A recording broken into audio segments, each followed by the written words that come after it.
sexual orientation is held to be a fundamental right.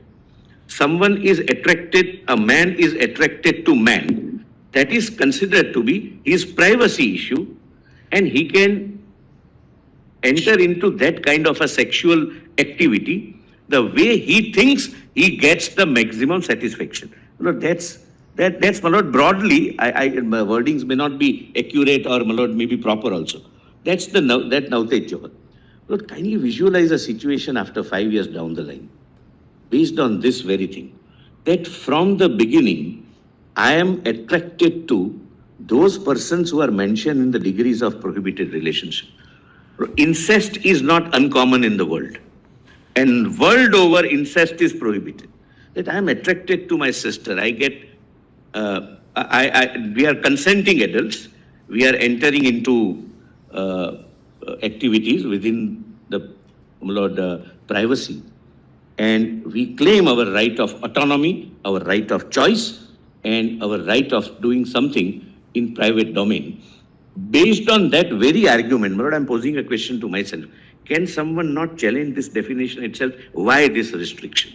Who are you to decide with whom I have my sexual orientation? It may be, my lord, a little far-fetched. That would be far-fetched. Lord, we used to treat reasonable restriction. You can't have. We used to treat even this as far-fetched. But Mr. Solicitor, sexual orientation or your autonomy as an individual can never be exercised. All aspects of marriage, including the entry into marriage, the prohibited relationships, the grounds on which marriage can be dissolved, these are all subject to regulation by law. So it may be very far-fetched for anybody to even argue before us that orientation is so absolute that I can therefore commit an act of incest. No court will ever. But suppose polygamous marriage. Get about sanctifying it, even somebody can challenge, my lord, the bigamy. Polygamous marriage, that's again governed by personal law, right?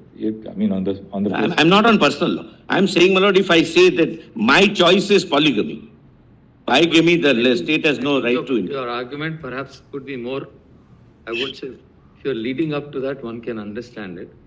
But these are universal rules. I think we can all agree that these are universal rules. Now, as long as they were not codified, they were accepted. And that was the law, that was the norm. That they had a normative effect. Why did the state get into it? The state thought this as a universal norm. Now, therefore, I think if you're building up and saying there is a state interest in this relationship, one can understand. What if you're driving at that this is where the state comes in? But that's my submission. I think their position too was conceded, that when it comes to age also, that there is a state interest. So there is no field which is completely autonomous in that sense. Even within the marriage bond, there are certain interests of the state which are legitimate, let us say. That is, in the second limb of my submission is going to be that state has no business to regulate social personal relationships. It is only in exceptional cases where the state... That would be also an extreme statement of law, if they have made that statement. I'm saying something else, I'll just complete that.